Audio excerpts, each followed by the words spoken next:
నిండు నూరేళ్ల సావాసం ఫస్ట్ పార్ట్ కోసం తెలుగు రివ్యూస్ ఛానల్ని సబ్స్క్రైబ్ చేయండి. లింక్ డిస్క్రిప్షన్లో ఉంది. మనోహరి వాళ్ళు ఎక్కడికో వెళ్ళినట్టున్నారు. మిస్సమ్మ ఊహించినట్లు ఏమీ జరగలేదు ఇంట్లో. ఈ విషయం వెంటనే మిస్సమ్మకి ఫోన్ చేసి చెప్పాలి అనుకుంటూ హాల్లోకి వచ్చి రాథోడ్ బాగా చెప్పిన మాటల్ని గుర్తు చేసుకుంటూ ఉంటాడు. నా ఫోన్ కెమెరా ఆన్ చేసి పెట్టాను అని చెప్పిన మాటల్ని గుర్తు చేసుకుని అక్కడ ఉన్న ఫోన్ని తీసుకొని ఓపెన్ చేసి చూస్తూ ఉంటాడు. బుజ్జమ్మ ప్రచండ తలపడిన అన్ని విషయాలు కూడా రికార్డ్ అయిపోయి ఉంటాయి. అదంతా చూసేసి రాథోడ్, మేము ఇంట్లో లేనప్పుడు బుజ్జమ్మ ఇంత చేసి ఇప్పుడు ఏమీ తెలియనట్లు హోంవర్క్ చేసుకుంటుందా, అమ్మో అని అనుకుంటూ ఇది మేడం పవర్ అంటే అని అనుకుంటూ వెంటనే బాగీకి ఫోన్ చేస్తూ ఉంటాడు. రాథోడ్ దగ్గర నుండి ఫోన్ వస్తోంది సార్, నా కోసమే అయి ఉంటుంది అని చెప్పు రాథోడ్, ఇంటికి వెళ్ళావా, బుజ్జమ్మకి ఏమీ కాలేదు కదా, బుజ్జమ్మ సేఫే కదా అని బాగీ అడగడంతో బుజ్జమ్మ సేఫే మిస్ అమ్మ, మిగతావి ఇంటికి వచ్చిన తర్వాత మాట్లాడదాము అని రాథోడ్ అంటాడు. ఏమైంది రాథోడ్ చెప్పు అని బాగీ అంటుంది. ఏం లేదు మిస్ అమ్మ, ఇంటికి వచ్చాక చెప్తానులే అని రాథోడ్ చెప్తూ ఉంటాడు. అలాగే అని బాగీ ఫోన్ పెట్టేస్తుంది. ఇక కారు ఉన్నట్లుండి ఆగిపోతుంది. ఏమైంది సార్ అని బాగీ అడగడంతో ఉండు చూస్తాను అని అమర్ కార్ దిగి పంచర్ అయిందని చెప్పడంతో డిక్కీలో స్టెఫనీ ఉంది సార్ అని బాగీ చెప్తుంది. అంటే డిక్కీలో స్టెఫనీ ఉందని నీకు తెలుసు అంటే తరచుగా నువ్వు నా కార్లో వస్తూ ఉంటావన్నమాట అని అమర్ అంటూ ఉంటాడు. మామూలుగా స్టెఫనీ అన్ని కార్లలో ఉంటుంది కదా సార్ అని బాగీ అంటూ ఉంటుంది. కాదు, నీ గురించి చెప్పు, నేను నీ గురించి అడుగుతున్నాను. నా గురించి ఏదైనా చెప్పాలంటే నా పాటికి నేనే గతం గుర్తు చేసుకోవాలి, నా హెల్త్ పాడవుతుందని చెప్పట్లేదు. సరే, నా గురించి చెప్పాల్సిన అవసరం లేదు, కానీ నీ గురించి చెప్పు, నువ్వెందుకు ఇక్కడ ఉంటున్నావు, ఎక్కడి నుండి వస్తున్నావు, నువ్వెవరు అని అమర్ అడుగుతూ ఉంటాడు.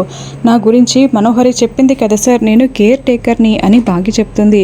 నువ్వు కేవలం కేర్ టేకర్వి అనిపించట్లేదు బాగీ, మన మధ్య ఇంకేదో ఉంది అని అమర్ అంటాడు. అలాంటిదేమీ లేదు సార్ అని బాగీ చెప్తూ ఉంటుంది.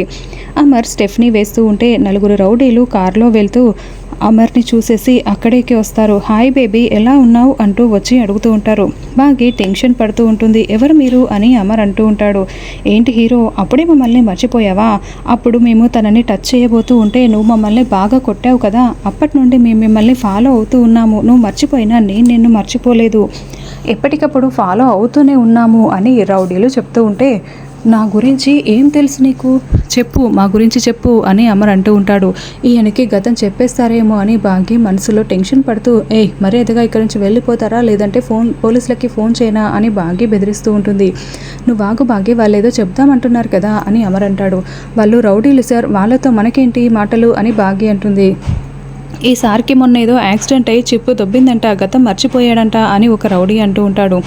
మాకు పెళ్ళైపోయిందని వీళ్ళు నిజం చెప్పేస్తే ఎలా అని బాగి టెన్షన్ పడుతూ ఉంటుంది. అయితే ఒక సినిమాలో ఒక హీరోకి తలకి దెబ్బ తగిలి గతం మర్చిపోతే మళ్ళీ తలపై కొడితే గతం గుర్తుకు వచ్చింది కదా అని ఇంకొక రౌడీ అంటూ ఉంటాడు. అయితే ఈ హీరో గారిని మనం తలపై కొడితే గతం గుర్తుకు వస్తుందేమో అని ఇంకొక రౌడీ చెప్తూ ఉంటాడు. అవునరా, ట్రై చేసి చూద్దాము, వెళ్ళి ఆ రాడ్ పట్టుకురా పోరా అని ఇంకొక రౌడీ చెప్తూ ఉంటాడు.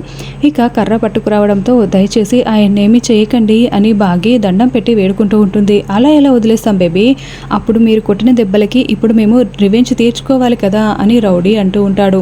వద్దండి ప్లీజ్ అండి, ఆయన ఇప్పుడిప్పుడే కోలుకుంటున్నారండి అని బాగి దండం పెడుతూ వేడుకుంటూ ఉంటుంది.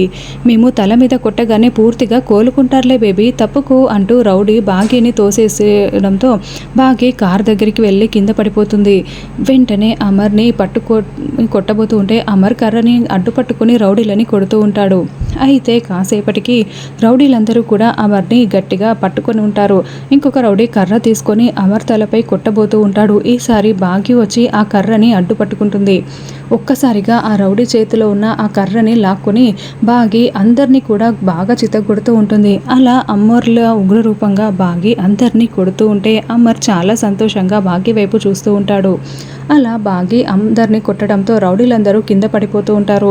అమర్ మాత్రం చాలా షాకింగ్గా సంతోషంగా బాగి వైపు చూస్తూ ఉంటాడు.